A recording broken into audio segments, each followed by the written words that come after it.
Welcome to Yin Yoga Lifestyle. I am your host, Colette Darville. Cultivating our body's resilience and inner silence and its application to all aspects of your life. Let's become enlightened and enjoy the power of intuitiveness and creativity.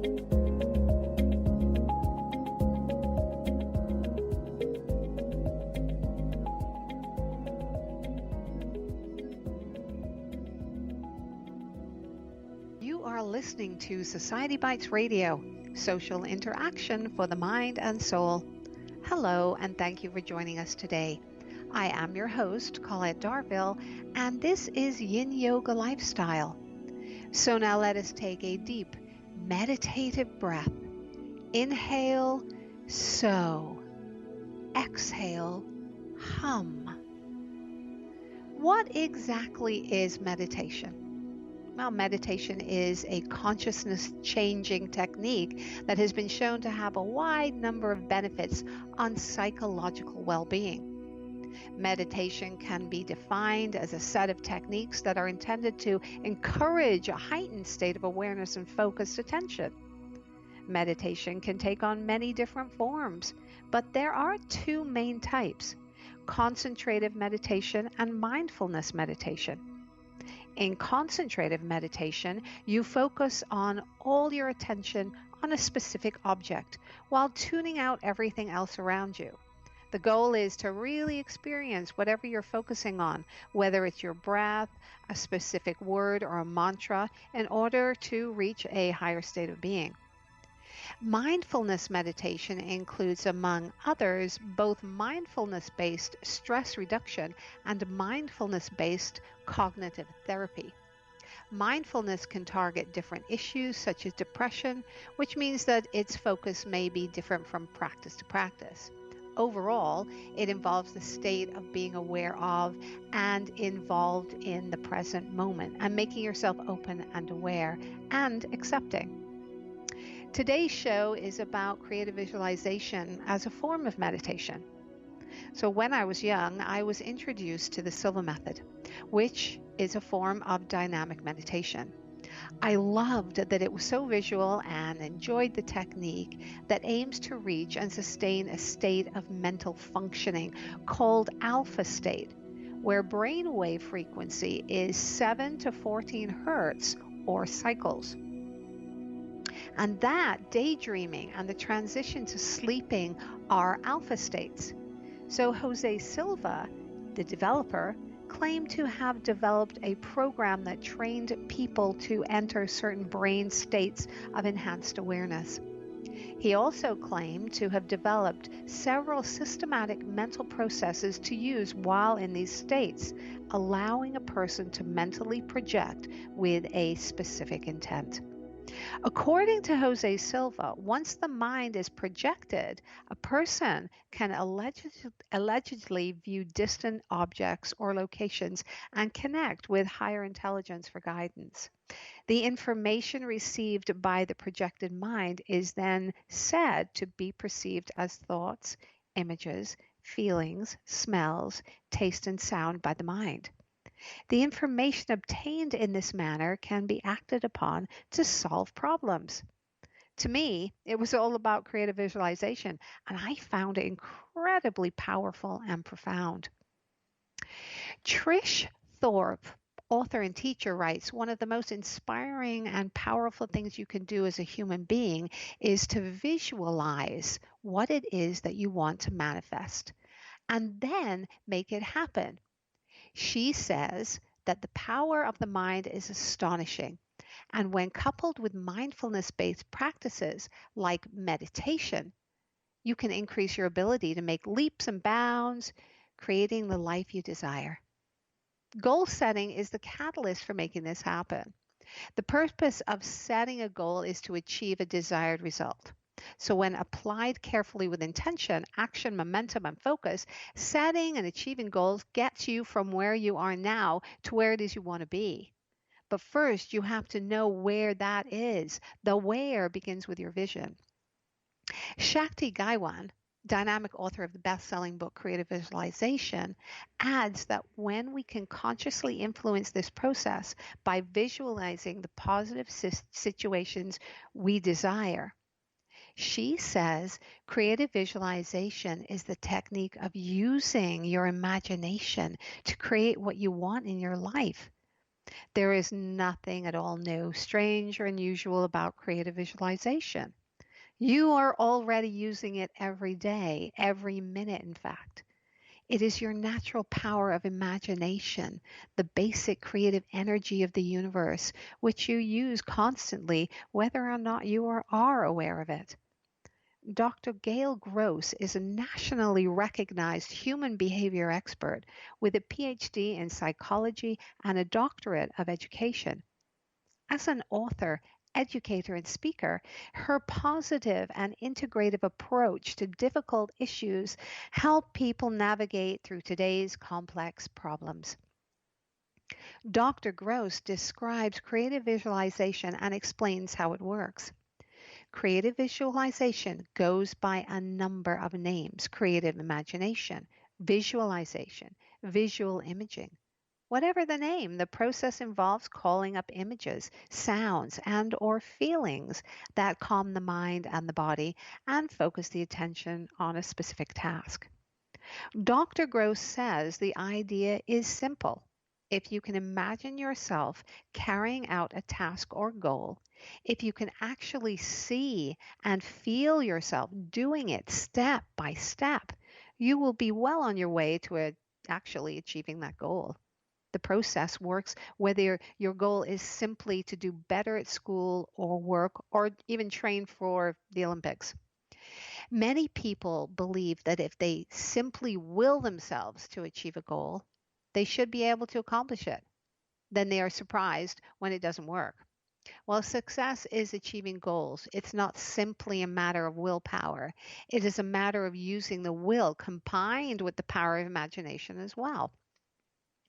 She goes on to explain that it is where creative visualization comes in. It combines the left brain activities of language, logic, and will with the right brain domain of dreams, creativity, and visual images. The use of creative visualization in sports has gotten a lot of attention in the recent years because it's being used by Olympic and professional athletes alike as an integral part of sports training. It even has a name: autogenic training. Now, Jim Thorpe, the great Indian Olympic gold medal winner in 1912, was one of the first to hit upon the effectiveness of visualization. Before the Olympics, his coach found him leaning back on a deck chair, gazing out at the sky. The coach got mad and asked him why he wasn't out there training. Thorpe replied, I am. I am watching every step I am going to take in my mind. Of course, there is no substitute in sports for actual physical training, but visualization can help an athlete go beyond the limitations of what the body can achieve with physical activity alone. So visualization is also being used by amateur athletes. W. Timothy Galway has written a very popular series of books describing how to use this technique for every sport you can name. There is inner golf, inner tennis, inner skiing, and more. In all these books, he explains that the inner game or mental attitude and mental training are as critical to performing at your peak as are physical practices and skills. Dr. Gross continues in her article describing that visualization has two parts. First, you relax. Then you see yourself achieving your goals. Relaxing is really important. And almost as if you were watching a movie, you can see yourself carrying out the steps in an activity that you have specified as your goal. You might be winning a tennis match or performing in a play or taking a test that you get an A on effortlessly. And once you become familiar with this technique and apply it to specific goals, you will be able to use it to enhance performance in everything from sports to work. This technique works for relaxation or raising energy levels, if that is what you desire. It works on memory improvement, changing behavior, relieving pain, and achieving whatever goals you set for yourself. Visualization also is being used to effectively in a variety of medical contexts. Cancer patients of all ages, children and adults, have been taught to visualize their protective white blood cells killing off their cancer cells as if they are witnessing a video game battle. The results have been impressive. Tumors have been shown to shrink. Patients have also been able to minimize the side effects of cancer medications and thus feel stronger and more in control of their healing. Research at Johns Hopkins University with cancer patients supports this idea that the mind can have a powerful effect on the body. In one study, researchers gave placebo medication to patients who were told it was chemotherapy. Those on placebo reacted as if they were really on chemotherapy. They became nauseated, and their hair fell out. In other studies, though, others were given chemotherapy but instructed on how to vividly imagine the medicine as an ally in their fight against the disease. Well, these patients were able to reduce the usually unpleasant side effects. So not only can the mind affect the body, actions that begin with your body can affect your mind. For example, if you hug yourself, which a lot of us are doing these days because we are in a place where social distancing is a must, the body can't really tell who is giving the hug.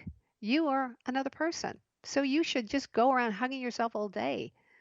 The body experiences it as a hug with all the positive effects that usually bring a feeling of warmth and pleasure.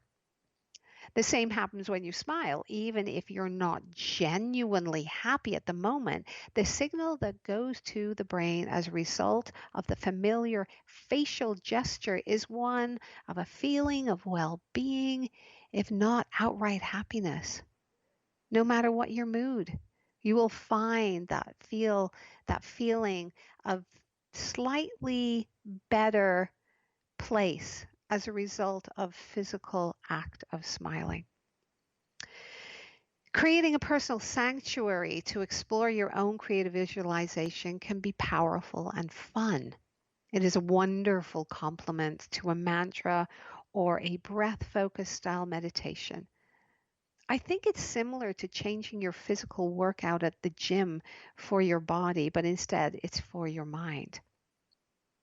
So Brad Austin is an intuitive meditation teacher who is trained extensively in psychic development and mediumship, which he brings to his guided meditations.